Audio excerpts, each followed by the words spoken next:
Ashes of Salem. A dark retelling of the Salem Witch Trials, based on history and lingering legend. In the winter of 1692, the small Puritan town of Salem, Massachusetts sat under gray skies and colder hearts. The fields were frozen, the livestock were dying, and fear crept into every corner like smoke. The people believed in God. But more than that, they feared the devil.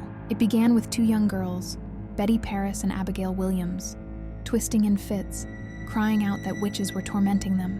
Their words burned like fire. "She sent her spirit after me. I saw her with the devil." They pointed fingers, and the town listened. Because in Salem, a child's accusation was enough to damn you. Soon, dozens were accused: neighbors, widows, slaves. Tituba, a servant from the West Indies, was the first to confess, perhaps under duress, perhaps in fear for her life. She claimed to see black dogs, spectral birds, and a book with names written in blood. The townspeople believed her. Confession meant mercy. Denial meant the noose. They came in waves, trials with no true evidence, only spectral sightings and hysterical outbursts. The afflicted girls would scream in court, writhing on the floor. They claimed to see spirits, shadows, claws around their throats. Judges nodded. Spectators wept. The devil, they said, had come to Salem. In truth, it wasn't Satan who filled the courtroom. It was panic, prejudice, and paranoia. By the end, 19 people were hanged.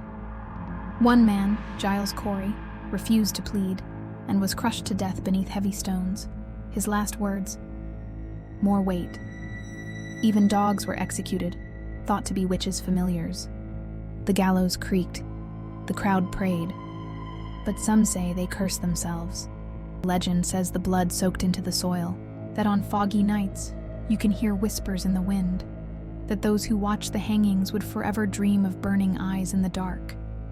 The church would later call it a mistake. The courts reversed the convictions, but the stain remained. Because fear, once fed, never truly dies. It just sleeps. The Salem Witch Trials were real.